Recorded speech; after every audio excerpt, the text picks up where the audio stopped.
भीष्म पितामह ने जितनी एकादशी करी शायद दुनिया में किसी ने इतनी एकादशी नहीं करी। तो भीष्म पितामह ने जो एकादशी करी उसका पुण्य भीष्म पितामह को देना। क्या करना पड़ेगा? पितामह के लिए अर्जुन से कहो बाण छोड़े, पितामह के शरीर को वो बाण छुएंगे, लगेंगे। दुनिया को लगेगा कि भीष्म पितामह बाणों की सैया पर पड़े हैं, और भीष्म पितामह बाणों की सैया पर नहीं।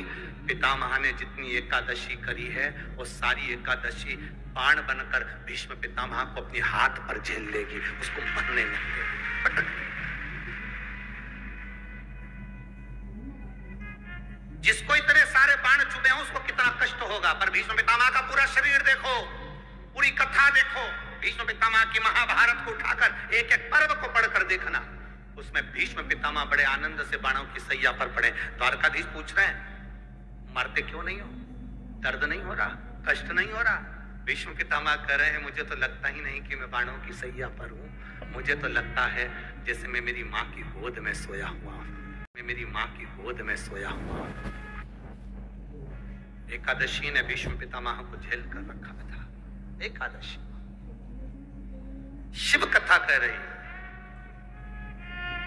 कोई चिढ़ रहा है, चिढ़ने दो। कोई अपशब्द कह रहा है, कहने दो। कोई आड़ा टेढ़ा कह रहा है, कहने दो। कोई कुछ भी बोले तुम्हें मतलब। जो शुक्ल पक्षी की एकादशी के दिन शास्त्र कहता है घर के बुजुर्गों को, घर के बड़ों को, जेठ जेठानी हो, सास ससुर हो, घर में जो तुम्हारी उम्र से बड़ा हो, उसको एकादशी के दिन फूल या पीली चने की दाल या पीला वस्त्र, कुछ भी पीली सामग्री आज घर के बड़ों को देना चाहिए। क्यों देना चाहिए? तो शिव महापुराण की कथा कहती है कि जो शुक्ल पक्षी की एकादशी के दिन पीली वस्तु का दान दे देता है, घर के किसी ब्राह्मण को देने नहीं जाना, किसी मंदिर में देने नहीं जाना, आपके ही घर में, आपके ही घर के बड़ों को कोई भी पीली चीज का दान कर सकते हो। फूल हो, मिठाई हो, कोई अनाज हो, कोई वस्त्र हो, पीली वस्तु का दान दे। क्या होगा? क्या होगा उससे? शिव महापुराण की कथा कहती है उससे जिंदगी में कभी बड़ी बीमारी प्रवेश नहीं कर। कि भगवान शिव के मंदिर में अगर हम प्रवेश नहीं भी कर सके, मान लो शंकर के द्वार पर, शंकर की चौखट पर शिव के द्वार हम नहीं पहुंच पाए,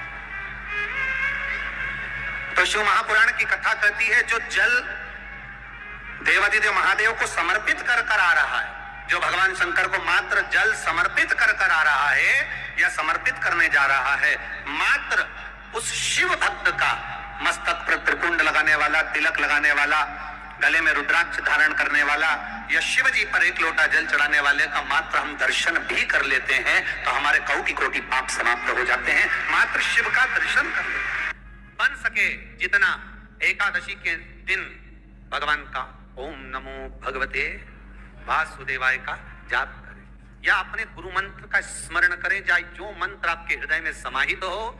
श्री शिवाय नमस्तुभ्यम, ओम नमः शिवाय, राम कृष्ण शिव, जो मन पड़े उसका भजन करें, पर दिल से करें। जितनी देर करते बने उतना देर करें। माला पकड़ने की भी जरूरत नहीं कि माला पकड़ के बैठो, तो घटकी जिब्या से जप लो नहीं, जी वही उत्तम ही पूरा हो जाए, वही बहुत है। और शिव महापुराण की कथा कहती है, शंकर की कथा कहती है, अगर बच्चा पढ़ने में कमजोर है, बच्चे का विवेक कमजोर है, बच्चे की बुद्धि कमजोर है, बच्चा सक्सेस नहीं हो रहा, सफलता नहीं मिल रही है, उसका जॉब नहीं लग रहा है, कहीं वो आगे बढ़ नहीं पा रहा है, तो उन बच्चों से निवेदन है शंकर के मंदिर में एक लोटा जल चढ़ाओ, थोड़ा सा जल झेलकर नंदी के पास बैठकर उस जल का आचमन करना प्रारंभ कर दो। तुम्हें खुद मालूम पड़ने लगेगा कि तुम जो पढ़ रहे हो तुम्हें याद होना चालू हो जाएगा, तुम अच्छे से अच्छे नंबर पाकर आगे बढ़ना प्रारंभ कर दोगे। विद्या अध्ययन भी करो, खूब पढ़ो, लगनता से पढ़ो, अपना कर्म करो, रात दिन एक करो और शंकर जी पे एक लोटा जल चढ़ाकर पीना प्रारंभ करो। जो माताएं कहती हैं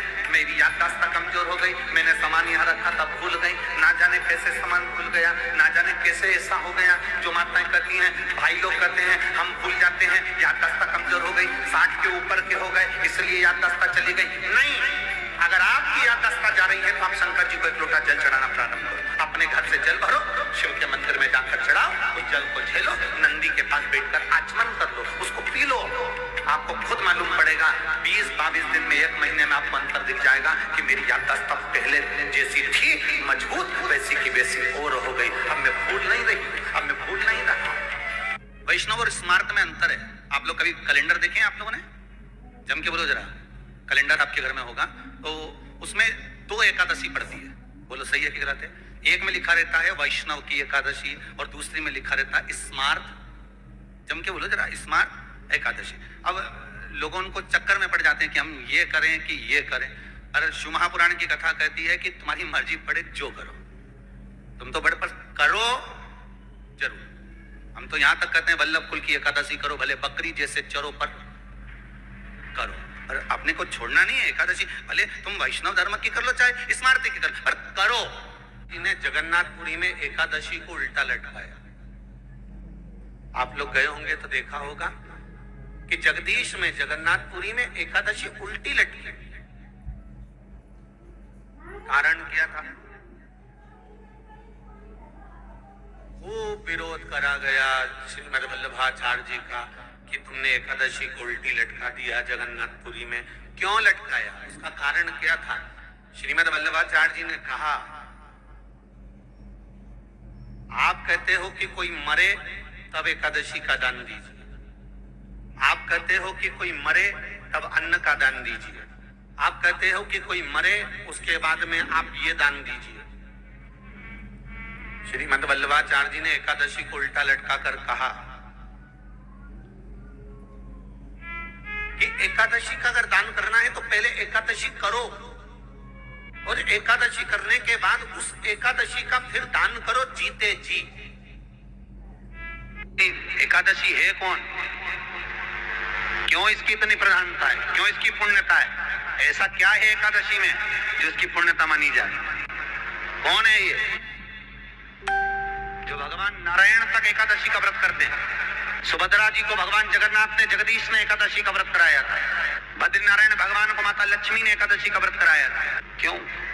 चंद्रायण एकादशी व्रत की माता। एकादशी है कौन? तो कहा जिसको व्रत करने पर भगवान नारायण भी जिसका व्रत करते हो, भगवान माता लक्ष्मी जिसका व्रत करती हो, वो एकादशी है कौन? तो शास्त्र वर्णन करता है महाराज, स्कंद पुराण का सुंदर चातुर्मास खंड के अंतर्गत वर्णन आया है महाराज। एक बार भगवान विष्णु आनंद में विराजमान थे, पद्मावती और माता लक्ष्मी दोनों उनके पास में विराजी हुई थी।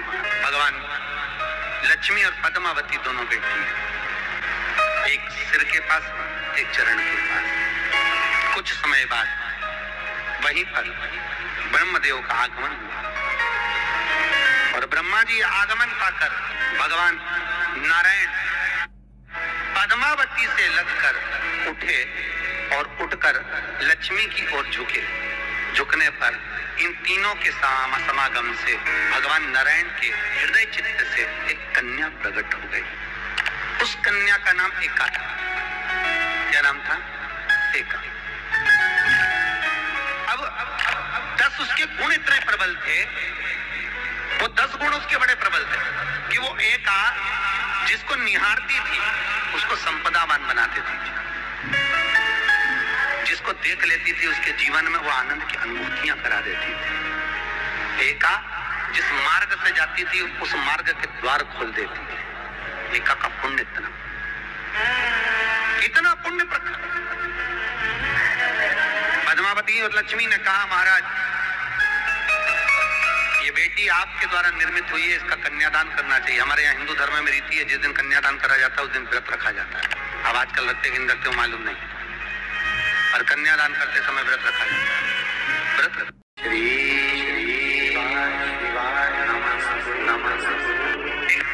मांग तुझे क्या चाहिए?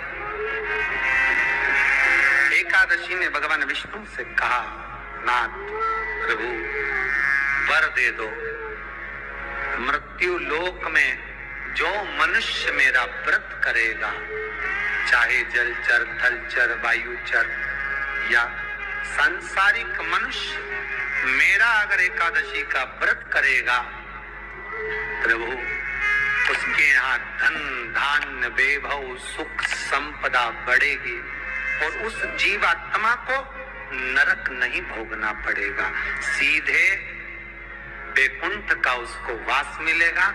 जब जीव आत्मा को लेकर चला जाएगा, यम के दूत जब बंदी बनाकर ले जा रहे होंगे उस जीवात्मा को जिसके प्राण छूटे होंगे, यम के दूत जब बंदी बनाकर ले जा रहे होंगे, तब मुझे वर दो कि मैं इसका हाथ पकड़कर बेतन्नी से पार उतार कर सारे नरकों से निकालती हुई आपके धाम में लेकर आऊं।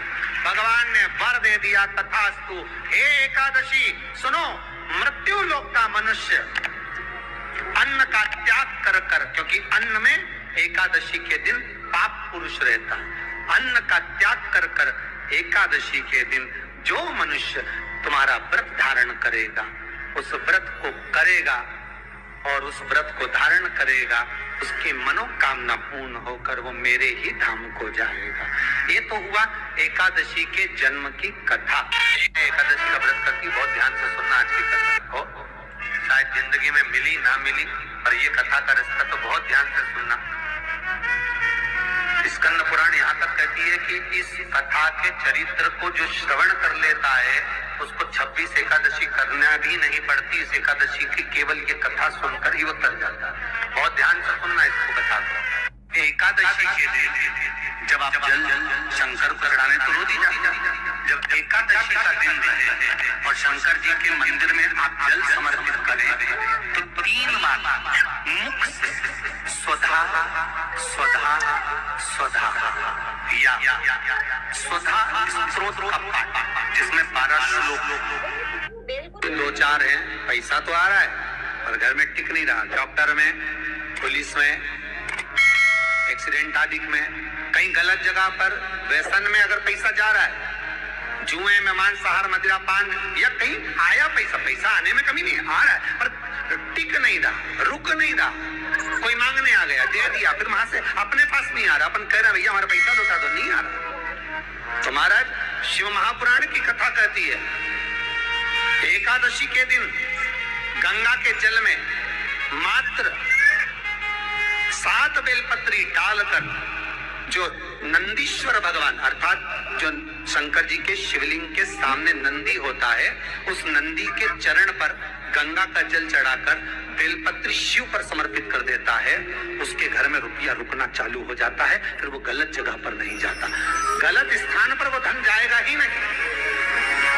आप अगर श्री शिवाय नमस्तुभ्यम का जाप कर रहे हो, प्रतिदिन आपके मुख से 11 बार 21 बार श्री शिवाय नमस्तुभ्यम मंत्र निकल रहा है, भले काम करते करते निकले। शास्त्र कहता है 1 वर्ष 11 दिन इसके मुख से 11 बार प्रतिदिन श्री शिवाय नमस्तुभ्यम मंत्र का जाप निकलता है, तो मंत्र सिद्ध हो जाता है और उस मंत्र से वो अपने जीवन को सुखी करता है। एकादशी के दिन तुम बद्रीनाथ चले जाओ, एकादशी के दिन तुम द्वारका चले जाओ, एकादशी के दिन तुम तिरुपति चले जाओ, एकादशी के दिन तुम जगन्नाथ चले जाओ, एकादशी के दिन तुम तुम्हारी मर्जी पड़े भगवान के किसी धाम में चले जाओ और भगवान को भोग लगाओ और उनकी थाली को झांक कर देखना, उसमें चावल जरूर मिलेगा। उसमें ऐसा नहीं है कि चावल नहीं मिलेगा। बद्रीनारायण में भगवान को चावल का भोग लगा हुआ मिलेगा, द्वारका में चावल का भोग लगा हुआ मिलेगा, आपको जगन्नाथ में चावल का भोग लगा हुआ मिलेगा, तिरुपति में मिलेगा, द्वारकाधीश में मिलेगा, नाथद्वारा में मिलेगा, सांवरिया सेठ में मिलेगा, काकोली जी में मिलेगा। आप जहाँ जाओगे वहां पर एकादशी के दिन भगवान को चावल आएगा, क्योंकि भगवान के लिए परहेज नहीं है। जो काम में डूबा हुआ है, जो आसक्ति में डूबा हुआ है, जो लोभ में डूबा हुआ है, जो वासनाओं में डूबा हुआ है, जो तृष्णा में डूबा हुआ है और जो माता के गर्भ से जन्म लिया, एकादशी के दिन चावल उसको नहीं खाना। एकादशी और द्वादशी के दिन हमारे हिंदू धर्म, हमारा शास्त्र कहता है, हमारे शास्त्र, हमारे वेद डॉक्टर वर्णन करते हैं कि पीपल के पत्ते को अगर एकादशी और द्वादशी के दिन एक तांबे के पात्र में गला कर रख दिया जाए और उस पानी का आचमन 3 बार करा जाए तो जिसकी नाड़ियां चोक भी हो जाती है, डॉक्टर को ने इसका बाईपास करना पड़ेगा, उसको केवल 3 आचमन पानी एकादशी और द्वादशी को पीपल के पत्ते का कराया जाए तो अंदर की नाड़ियां भी खुल जाती है। भगवान का एक नाम है अघोर। ब्रह्मा जी को दर्शन दिया, अघोर मतलब सिद्ध नाम। और बहुत ध्यान से सुनना भाई, बहुत प्रयास कर लिया आपने, कामना सिद्ध नहीं हो रही, एक लोटा जल, एक जल का पात्र लीजिए, उस जल के पात्र को लेकर उसमें थोड़ा सा लाल चंदन डालकर बेलपत्री के वृक्ष के नीचे और देवादिदेव महादेव को चढ़ाना प्रारंभ करें। तो उसके बाद में एक लोटा जल स्वच्छ फिर शिव जी को श्री शिवाय नमस्तुभ्यं हम बोलकर आपकी कामना कर भगवान शिव पर अघोरेश्वर महादेव का नाम लेकर आप चढ़ाना प्रारंभ करिए। बाबा आपका कार्य 3 महीने के अंदर पूर्ण कर देगा। एकादशी और द्वादशी इन 3 तिथियों पर एक रोटी में थोड़ा सा मीठा रखकर सोम पितृ का नाम लेकर यदि गाय को खिला दिया जाता है तो अगर कोई पूर्वज प्रेत योनि में भी पड़ा हुआ होता है, भटक रहा होता है, जिसको पिंड नहीं मिला, जो अचानक मर गया होता है, अधोगति में चले गया होता है, उस जीव की मुक्ति दशमी, एकादशी और द्वादशी 3 दिन सोम पितृ का नाम लेकर रोटी में पूरी में मीठा रखकर गाय को खिला दिया जाता है। ये 3 दिन तक तो वो पितृ कभी भटकते नहीं है, उनको मुक्ति प्राप्त हो जाती है मोक्ष में। ध्यान से आज की कथा सुनना कि एकादशी का आपसे आपके बच्चे पूछेंगे, मम्मी हम भगवान विष्णु का दर्शन करते हैं, हम राम जी का दर्शन करते हैं, हम कृष्ण भगवान का दर्शन करते हैं, हम भवानी माता का दर्शन करते हैं, हम शंकर जी का दर्शन करते हैं, हम सारे देवी देवताओं का दर्शन करते हैं, पर ये एकादशी माता तो कभी नजर ही नहीं आती। पूछेंगे कि नहीं पूछेंगे कि तुम जिस एकादशी का व्रत करते हो इनका जन्म कहां से हुआ, कहां जन्मी थी?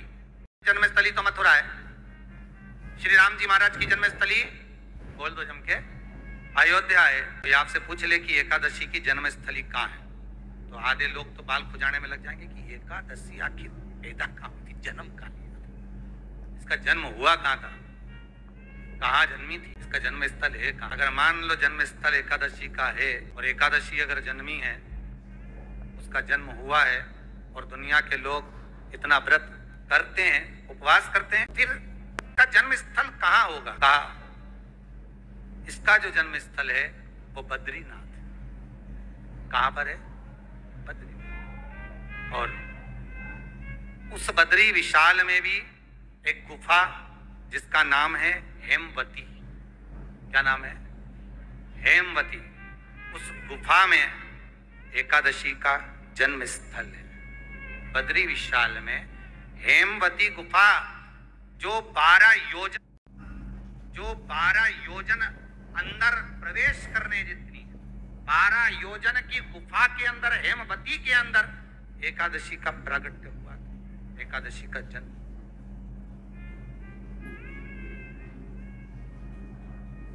अब तो बता सकते हो ना कि कोई पूछे कि राम जी का जन्म अयोध्या में हुआ, भगवान कृष्ण का जन्म मथुरा में हुआ।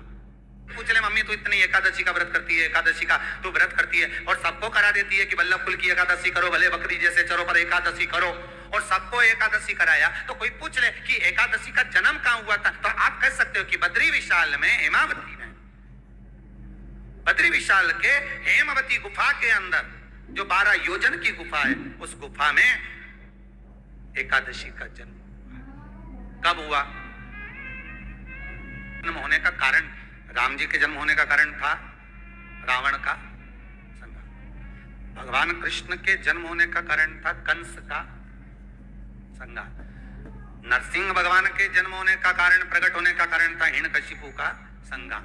वराह भगवान के प्रकट होने का कारण था कि पृथ्वी को जल पर लाकर ठहराना, हिरण्याक्ष का संहार। इसके जन्म का कारण क्या है? तो कहा इसके जन्म का केवल एक कारण है। कहा इसके जन्म का केवल एक कारण है। सतयुग में, अब एक और बात का बहुत ध्यान दीजिएगा महाराज, सतयुग एक बार नहीं हुआ कि तुम सोचो कि सतयुग के बाद में द्वापर, त्रेता आ गया, त्रेता के बाद द्वापर आ गया, द्वापर के बाद कलयुग आ। एक सतयुग नहीं है, एक त्रेता नहीं है, एक द्वापर नहीं है, ना जाने कितने कितने सतयुग निकल गए, ना जाने कितने कितने द्वापर, त्रेता, कलयुग, ना जाने कितने निकल गए।